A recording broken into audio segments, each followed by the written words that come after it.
What's going on, man? And today I'm going to bring you the 3 best attackers and defenders you should be playing if you're new to Rainbow Six Siege. Now if you do enjoy this video, please like and subscribe, go follow my Twitch, Twitter and TikTok on the description of this video, and without further ado, let's begin. Okay, now just to start us off, how I came to the conclusion of what operators to pick that you should be playing if you're new to the game is, of course, cost of renown, because as you all know, when you start the game you have 0 renown unless you got the premium edition.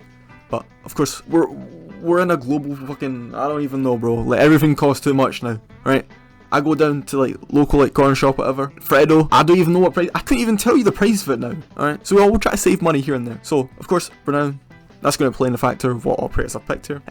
How easy they are to use. So for example, I'm not going to tell you to play Fenrir because honestly that takes too much brain power. And finally, their weaponry. You know, do they have a strong weapon? Do they have an ACOG? Do they have like easy to use guns? You know. So overall, I'm looking for cheap and easy to use operators. Now let's begin. The number 1 for attack, I've got Thermite. Thermite, you have his AR and shotgun. Don't run the shotgun, use the AR. He has flashbangs, smoke grenades, and his exo breach charge. And your goal with Thermite is to go to any reinforced walls that have the little pins sticking out the soft side of it. Just walk up to it, put your ability on it, activate it. Jobs are good. He's one of the Pathfinder operators, I mean he's very cheap, and you can get him straight away when the game begins basically. I'm pretty sure you even get him in tutorial, I could be wrong in that though, or you at least get shown how to use him in tutorial. Of course, you have access to all type of optics on his primary, which is another solid benefit to him, and his secondary, the music is amazing. Such high damage for such a small little thing. Also, I like me personally, I love Thermite, but I can't find what optic is good on his gun. Like I know his gun is good, I know like how to play his gun, I can get kills with him, but I can never get consistently with the optics on his gun. So without further ado, let's move on to the next attacker you should be buying. The second attacker, controversially, I'm going to say Faze. Now you may be thinking to yourself, Mr. New_2, are you fucking bricked? You're bricked. You must be bricked. Why are you telling people, new players, to play Faze? Now, the reason why Faze got the bad, name when the game first came out was due to the fact that you could fuse the hostage and lose your team around, yeah? Now, everyone just plays bomb. And as long as you go from above, you drone everything out, you make sure, okay, well, no one's here, no one's here, no one's here. Oh, wait, there's someone in piano on consulate. I go into piano, I take the gunfight, either win or lose. Hopefully I win the gunfight, of course. I win the gunfight, and I go above garage and just start fusing the floor. And after I've done my fusing, I've used all my gadgets.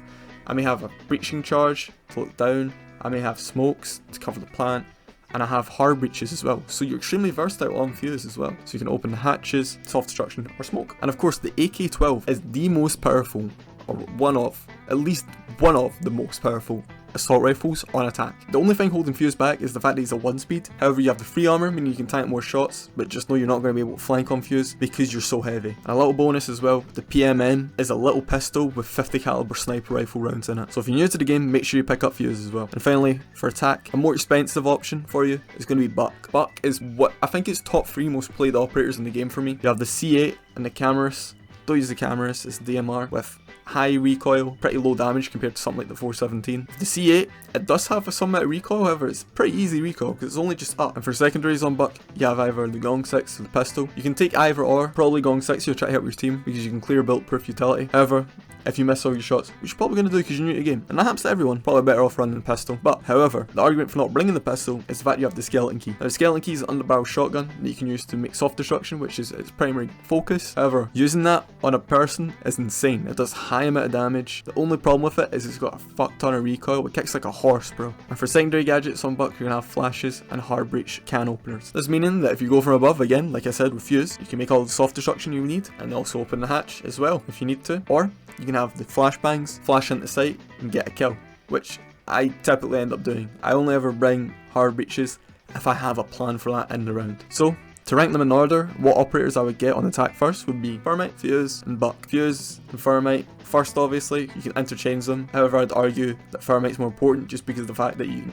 need to open walls in this game. This game is open wall simulator, and if you can't at default, you're screwed. And of course, Buck last place just because he costs more than the other 2. Now let's move on to defense. Now for defense, we're sticking to the 2 pathway operators and the 1 more exclusive one. Now first up for pathways, we've got Rook. I'll be honest, I'm a big Rook hater. However, what I will admit is he's very good for beginners. It's because all you gotta do is press right bumper in your controller and hold square, or right bumper in your controller and hold X, or press E on your keyboard and hold left mouse, and you get value. You give your entire team extra health and the ability to self-revive. You also have low recoil primary like the MP5 and P90 if you're really feeling it. However, MP5 is probably your better bet. You also are free armor as well, meaning you can tank more bullets, which is ideal for new players because you can take more damage before you go down. On top of this, you also have impact grenades to make rotates in between sight, and the P9 isn't a bad secondary, and the revolver is good for making head holes. This all around does make Rook a pretty solid choice if you're new to the game, so you can get the gist of putting down your armor, doing all the reinforcements, making the rotates, and going killing after that. So yeah, new to the game, pick up Rook. For the next defender, it's going to be Kapkan. Now if you watched the channel for a while, you know I'm a big fan of Kapkan, just because his SMG is orgasmic. It's an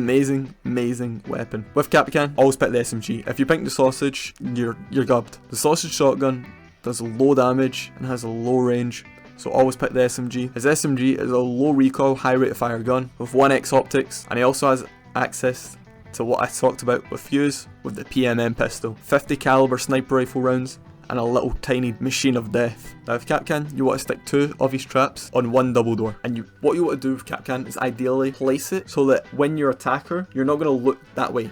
What I mean by this is, like, for example, in Chalet, when you're pushing through bathroom, you're going to be looking straight ahead and right as you come up to the door. So you would obviously put your Kapkan traps on the left side if you're coming from Solarium, which is often the case for attackers to do on Chalet when you're defending upstairs. However, Kapkan does have 5 of them, not 6, so you're going to have 1 spare, and just place that anywhere around sight. So you want to place 2 near sight, 2 Oppenheimer level explosions with the 2 Kapkan traps, and then 1 in between sight. That's what I typically do when I'm playing Kapkan. And of course, when you're playing Kapkan, double doors are your best friends, because what happens is attackers typically forget they're walking through a double door and don't check double doors for Kapkan traps. However, we're not finished there with Kapkan, because for secondary gadgets, you have the choice between bulletproof camera and nitro cell. Always take the nitro cell, the best secondary gadget in the game. Free kill every time. If you combine that with yellow ping when you start getting better at the game, it's guaranteed free kills. But also, it's a good way for taking out shields and utility on attack.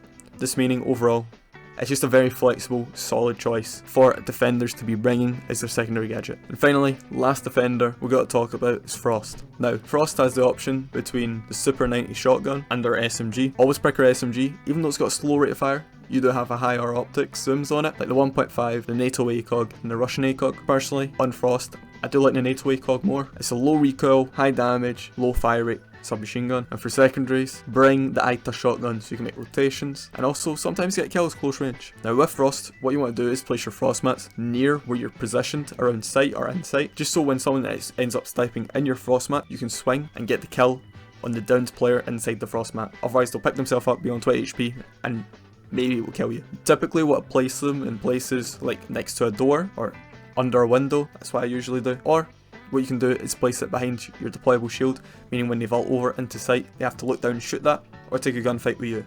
Regardless, you should win that. For secondary gadgets, bring the deployable shield. Your bulletproof can be useful on other operators, however, with Frost, because the frost mat and the deployable shield combo so well, so they have to vault over into a frost mat, you're always bringing Frost with a deployable shield. And finally, for a renown cost, she's the same price as Buck. Cheap, but more expensive than the rest of the Pathfinder operators. And typically as well, any addition above the standard, you'll get her guaranteed. Same with Buck, I forgot to bring that up. So yeah, that will sum up today's list for free on attack and free on defense. If you did enjoy, please like and subscribe. Go follow my Twitch, Twitter and TikTok on the description of the video. Thank you guys for all the support recently, and I'll see you guys in the next one. Mwah.